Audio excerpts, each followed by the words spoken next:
Well, hello everyone. Happy Read for Ed Wednesday. Today we are going to continue on with point of view, and the topic that we're focusing on is how do characters think and feel about what is happening in the story. So really, we're looking at a story and making inferences about what the characters are thinking and how they're feeling. By the end of today, you should be able to say, I can infer characters' feelings and thoughts based on the way a story is narrated. So let's just look at this picture to start out with. We can see, I can infer that these kids are running a race because I see some sort of jump rope stretched out as maybe a finish line. The girl who's in front looks very, very happy to me. Her arms are up in the air. She's smiling. She looks like maybe she's cheering or yelling, and she's running. And it looks like the boy who's next up is really trying to beat her. He's trying to come in quicker. So based on the fact that I'm pretty sure that this is a race, I can infer that this winning character is happy, and maybe that he's determined, and maybe the kids back here are still having fun, or maybe they're feeling a little disappointed. But I can infer how they're feeling based on what's happening in this story. So next up, we're going to look at this comic strip. And I'll read it, and then we're going to, again, make some inferences about how the characters are feeling based on their point of view of what's happening. Dylan and Sarah were amazed at how big the tiger was as it sauntered by the glass partition. They both commented to each other about its size. And Sarah says, "He must weigh 600 pounds." And Dylan says, "Whoa, that is one big animal." Immediately, both took out their phones at the same time. Sarah wanted to capture the tiger walking in a video. Dylan zoomed in to get a close-up of the tiger's face. "I'm taking a video." "Good idea. I'm getting a close-up." As the tiger approached them, he suddenly turned and roared. Dylan was so startled he dropped his phone. Sarah caught the whole thing on video. She was excited to post it. Dylan, not so much. "I cannot wait to share this." So let's look at how they are feeling. We have to make inferences here. We don't know. Well, it does tell us that Sarah was excited to post the video because she caught something on camera that doesn't happen all the time. She caught Dylan being a little goofy. Dylan, I'm inferring that he might be feeling a little embarrassed. It said that he wasn't so excited about her posting the video or having caught the video. And I'm inferring that he probably feels embarrassed because he was scared by the tiger. He fell, he dropped his phone, and she caught it on camera. We can see his face. He looks a little startled down there, and she's smiling away. He probably thought that he was being brave by getting a close-up of the tiger's face, and then he kind of made a fool of himself in the end. Now we're going to do the same thing with this text. "It was early, way too early for me to be bounding out of bed, racing down the hallway, and leaping onto my parent. Way too early for me to be bounding down. It was early, way too early for me to be bounding out of bed, racing down the hallway, and leaping onto my sleeping parents. But I did it anyway. I hurtled myself into my parents' quiet bedroom, shouting, 'It's my birthday! It's my birthday!' My parents slowly woke from their slumber as I squealed, 'When do we eat cake? When do we open presents?' 'That's a long way off, mister,' my mother said. 'Your party isn't until tonight, and we have plenty of things to do to get ready before your guests arrive. The first thing you should do is go wash up, and we can have some birthday pancakes.' I pretended to grumble, but I was actually looking forward to some special birthday flapjacks, hot off the griddle." So what can you infer about how the main character is feeling? Well, let's look at some clues here. You know the main character bounded out of bed, so jumped out of bed really quickly, raced down the hallway, ran fast, and leapt onto his sleeping parents. He was shouting, "It's my birthday." I know that usually on people's birthdays they're excited. Not always, but usually, especially when they're kids. And running, jumping out of bed really quickly, even though it's early, those are both signs of being excited too. He squealed, "When do we eat cake? When do we open presents?" It sounds to me like he's looking forward to doing those things, so that reinforces my inference that maybe he's excited. And down here we know that the main character pretends to grumble, so pretends to be upset about it, but then the narrator says that he was actually looking forward to the birthday pancake. So Again, he's looking forward to something. He's excited about it. What can you infer about how the main character's mother feels? This one's a little less clear. I think we could kind of interpret it in some different ways. So she slowly woke up, right? This is when her son comes running into the room screaming first thing in the morning. She slowly woke up. Some parents would be kind of grumpy about that, but she doesn't really act like she's grumpy after that. She says, "That's a long way off, mister. Your party isn't until tonight, and we have plenty of things to do to get ready before your guests arrive." So it sounds like she's kind of thinking about how she needs to prepare for the day. Maybe she's feeling a little overwhelmed, but maybe not, because then she says that she's going to go make him some birthday pancakes. So maybe she is kind of excited too, but a little calmer than the main character. What point of view is used in this story? So, like I said, it was a little less clear what the mom was thinking and feeling. We can make some inferences, but we don't really know because she never tells us how she's feeling. The narrator never tells us how his mother's feeling, only what he sees his mother do and hears his mother say. And so we're only getting really the main character's perspective, the main character's point of view in this story. So this would be third person limited point of view. It's limited to just the main character. Again, we can infer what other characters are thinking and feeling based on what they do and what they say, but we're just having to infer. There's a Google form that you're going to complete on your own and turn in on Google Classroom. There's also an optional activity. This would be enrichment, totally optional. If you don't want to do it, that's fine. You have the option of making your own comic strip from a different point of view. So the comic strip that we looked at was omniscient point of view. We got all of the characters' thoughts and feelings, but you can choose a different point of view and use text, pictures, clue words to help us figure out what point of view your comic strip is from. If you choose to do this, you can hand draw it and take a picture or scan it onto Google Classroom to add it to the assignment, or you can make one on Google Drawings. If that's what you decide to do, I'm going to show you now how to do that. Even if you do not want to make a comic strip, I would like you to keep watching because there's a feature of Google Classroom I want to show you while we're there as well. I had to use Ms. Hines' math Google Classroom for this because I had to add myself as a student. I can't add myself as a student to one that I'm a teacher of.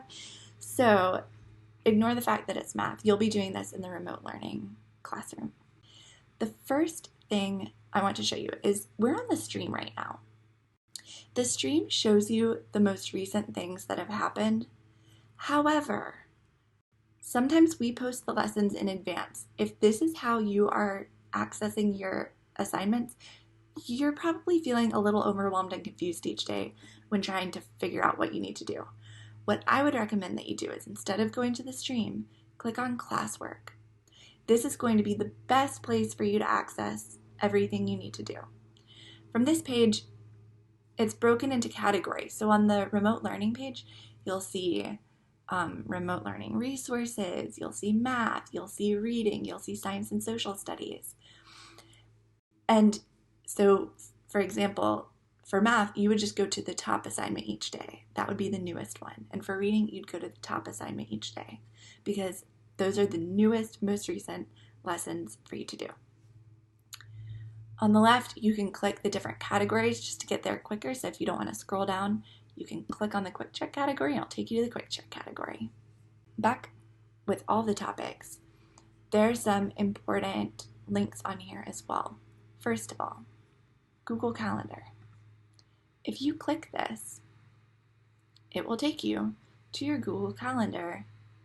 And as you see on here, I have a ton of calendars, but it will show you all the assignments for your remote learning. So let me just turn my other ones off.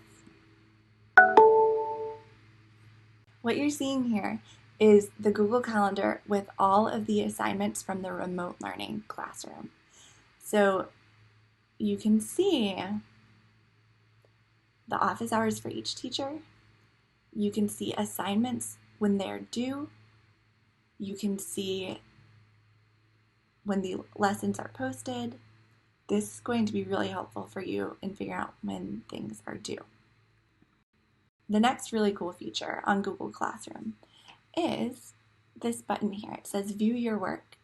If you click that, obviously I haven't done any of the math work, but here it will show you everything that's assigned to you that's new.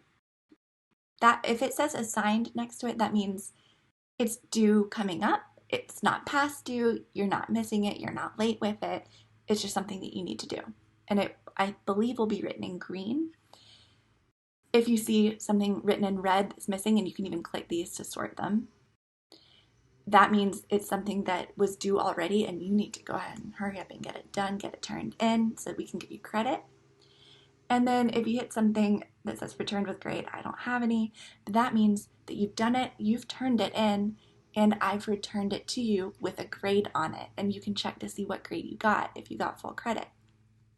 If there's an assignment that says missing for you, even though you know you finished it and you know you hit the turn in button, that means probably I returned it to you without a grade because there's something incomplete about it or something I want you to work on a little bit more.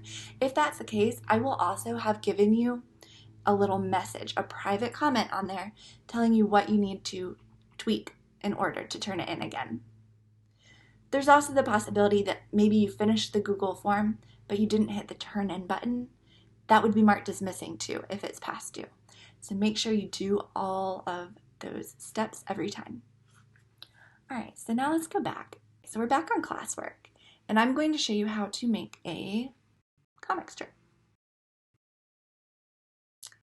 So let's just say this is the assignment where you're supposed to make the comic strip.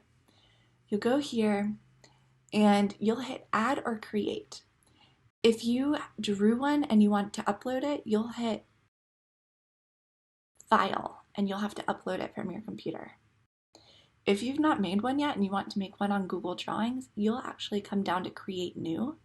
These 3 links up here for things that you already have made and you just want to add to this.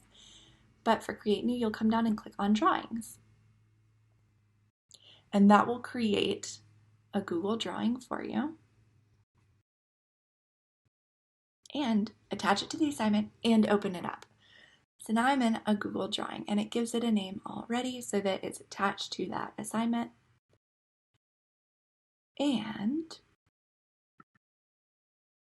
you can come over here and make a shape. I clicked on the circle and the square, and I'm going to come down to rectangle. And then I can just make a box. I'm going to turn the background of mine white.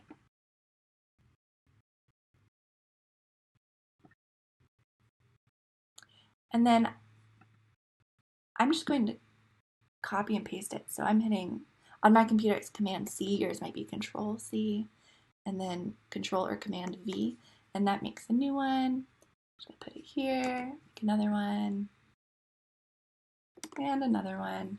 And now I've got like a 4-box comic strip. Yours can be however long you need it to be. And then within that, you can use shapes to make little pictures of what's going on, or you can also come to line. And if you click on the arrow, it gives you more options. So you can click on scribble if you want to. And that means you can actually just draw. So I can draw little stick figures.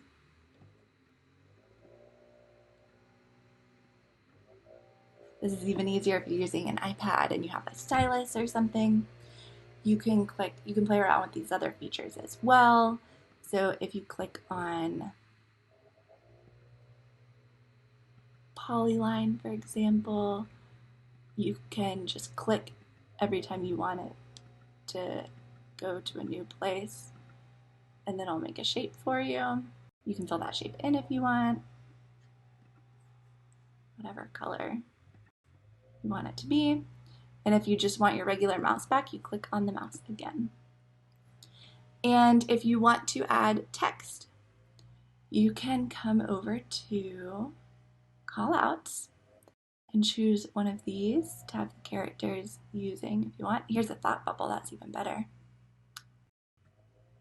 depending on what you want. And then if you double click in that, it gives you a place to write.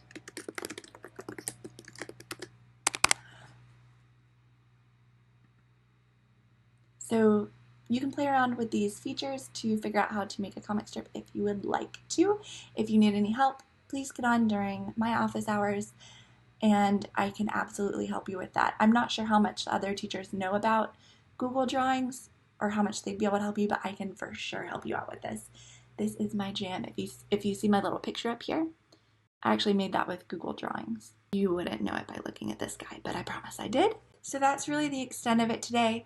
Again, make sure you do the Google form, but the comic strip is optional. Also, part of the Google form is going to be your check-in and check-out.